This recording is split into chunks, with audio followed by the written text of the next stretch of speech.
मैं अपने घर में सबकी चहेती बेटी थी। जब मेरी शादी की उम्र हो गई तो मेरा निकाह सलमान से हो गया।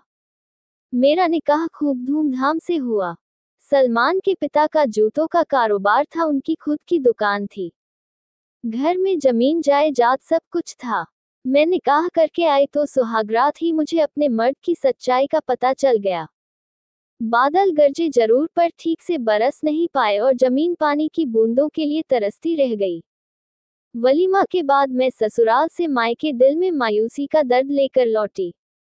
खानदानी घर की पढ़ी लिखी लड़की होने के बावजूद सीधी साधी मुझको एक ऐसे आदमी को सौंप दिया गया जो सिर्फ खाने पीने का इंतजाम तो करता पर मेरा इस्तेमाल नहीं कर पाता था। मुझको कुछ दिन बाद मेरे ससुर ससुराल लेकर आए। मैंने सोचा कि अब शायद जिंदगी में बाहर आए, पर मेरे अरमान अब भी अधूरे ही रहे। मौका पाकर एक रात को मैंने अपने पति सलमान को ताना देते हुए कहा, आप अपना इलाज किसी अच्छे डॉक्टर से क्यों नहीं कराते?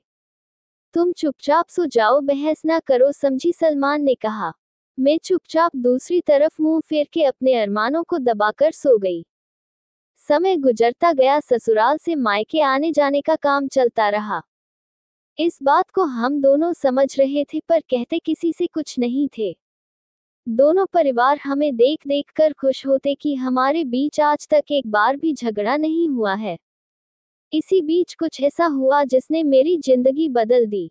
मस्जिद में एक मौलाना आकर रुके। उनकी बातचीत से मेरे ससुर को ऐसा नशा छाया कि वे उनके वश में हो गए। झाड़ फूक व ताबीज देखकर मौलाना ने तमाम लोगों का मन जीत लिया था। वे मेरे घर के एक कमरे में रहने लगे। बेटी, तुम्हारी शादी के 1.5 साल हो गए पर मुझे दादा बनने का सुख नहीं मिला। कहो तो मौलाना से ताबीज बनवा दूं ताकि इस घर को एक औलाद मिल जाए, मेरे ससुर ने मुझसे कहा। मैं समझदार थी। मैं ससुर से उनके बेटे की कमी बताने में संकोच कर रही थी, क्योंकि घर में ससुर और पति और मेरे सिवा कोई नहीं रहता था। इसलिए मैं बोली, बाद में देखेंगे अब्बू जी, अभी मेरी तबीयत ठीक नहीं है। उन्होंने कुछ नहीं कहा। मेरे घर में रहते मौलाना को 1 महीना बीत गया पर उन्होंने मुझे अभी तक देखा नहीं था। उनके लिए सुबह शाम का खाना खुद मेरे ससुर ले जाते थे। दिन भर मौलाना मस्जिद में ही इबादत करते। झाड़ फूक के लिए आने वालों को लेकर वे घर आते जो मस्जिद के करीब था। मेरे ससुर सलमान के साथ दुकान में रहते थे।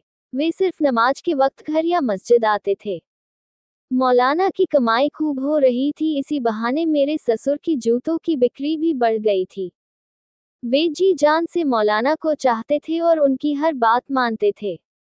एक दिन दोपहर के समय मौलाना घर आए और दरवाजा खटखटाया। जी कौन है, मैंने अंदर से ही पूछा। मैं मौलाना, पानी चाहिए। जी अभी लाए। मैं पानी लेकर जैसे ही दरवाजा खोलकर बाहर निकली, मेरे जवा हुस्न को देखकर मौलाना के होश उड़ गए। लाजवाब हुस्न, मोहिनी सी आंखें, सफेद संगमरमर सा जिस्म। मौलाना ने मुझको पहली बार देखा था। मुझे एकटक देखते रहे। वे पानी लेना भूल गए। जी पानी, मैंने कहा। लाइए, मौलाना ने मुस्कुराते हुए कहा। पानी लेकर मौलाना अपने कमरे में लौट गए पर दिल मेरे कदमों में देकर। इधर मेरे दिल में पहली बार किसी पराये मर्द ने दस्तक दी थी। मौलाना अब कोई ना कोई बहाना बनाकर मुझको आवाज देकर बुलाने लगे। इधर मैं भी इंतजार करती कि कब मौलाना मुझे आवाज दे। एक दिन पानी देने के बहाने मेरे हाथ मौलाना के हाथ से टकरा गया। उसके बाद जिस्म में सनसनाहट सी फैल गई। मोहब्बत ने जोर पकड़ना शुरू कर दिया था।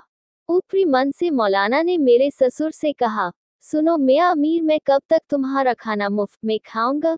कल से मेरी जिम्मेदारी राशन लाने की। आखिर सलमान तुम्हारा बेटा है, वैसा मेरा भी बेटा हुआ, उसकी बहू मेरी बहू हुई। सोचकर कल तक बताओ, नहीं तो मैं दूसरी जगह जाकर रहूंगा। मेरे ससुर ने सोचा कि अगर मौलाना चले गए तो इसका असर उनकी दुकानदारी पर होगा। जो ग्राहक दुकान पर आ रहे हैं वे नहीं आएंगे। उनको जो इज्जत मौलाना की वजह से मिल रही है वह नहीं मिलेगी।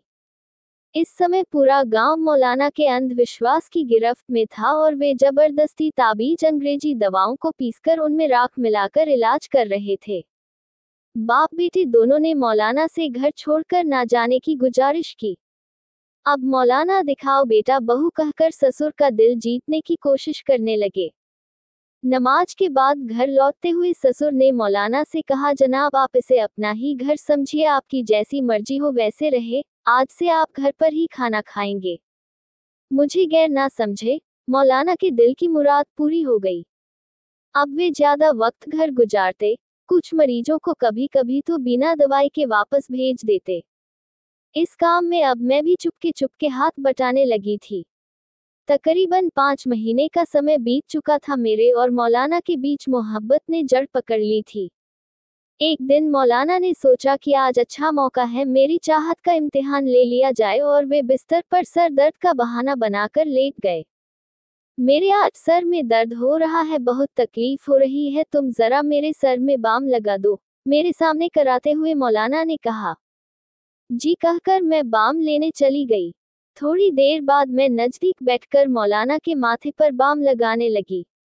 मौलाना कभी कभी मेरा हाथ पकड़कर अपनी छाती पर घुमाने लगे। थोड़ा सा झुककर मैं मौलाना के छाती पर हाथ फिराने लगी। तभी मौलाना ने जोश में मेरा चुंबन लेकर अपने पास लिटा लिया।